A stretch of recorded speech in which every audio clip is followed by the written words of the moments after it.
अजय पराक्रमी अवध्य होने, नाना रूप धारण करने की क्षमता आदि के वर दिया। इस प्रकार नाना शक्तियों से संपन्न हो जाने पर निर्भय होकर वे ऋषि मुनियों के साथ शरारत करने लगे।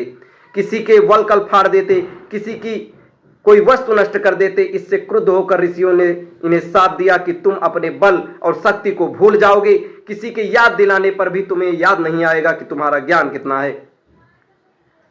तब से उन्हें अपने बल और शक्ति का स्मरण ही नहीं रहा। वाली और सुग्रीव के पिता वृक्षराज थे। चिरकाल तक राज्य करने के पश्चात जब वृक्षराज का देहांत हुआ तो बाली राजा बना। बाली और सुग्रीव में बचपन से ही प्रेम था। जब उन दोनों में बैर हुआ तो सुग्रीव के सहायक होते हुए भी शाप के कारण हनुमान अपने बल से अनजान बने रहे। हनुमान के जीवन की एक कथा सुनकर सबको बड़ा आश्चर्य हुआ। जब अगस्त्य तथा अन्य मुनि अयोध्या से विदा होकर जाने लगे तो श्री राम ने उनसे कहा, मेरी इच्छा है कि पूर्ववासी और देशवासियों को अपने अपने कार्यों में लगाकर मैं यज्ञ का अनुष्ठान करूं।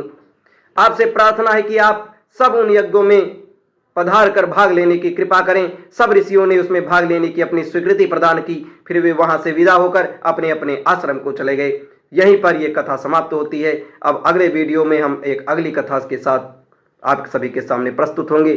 तब तक आप सभी का धन्यवाद। जय श्री राम।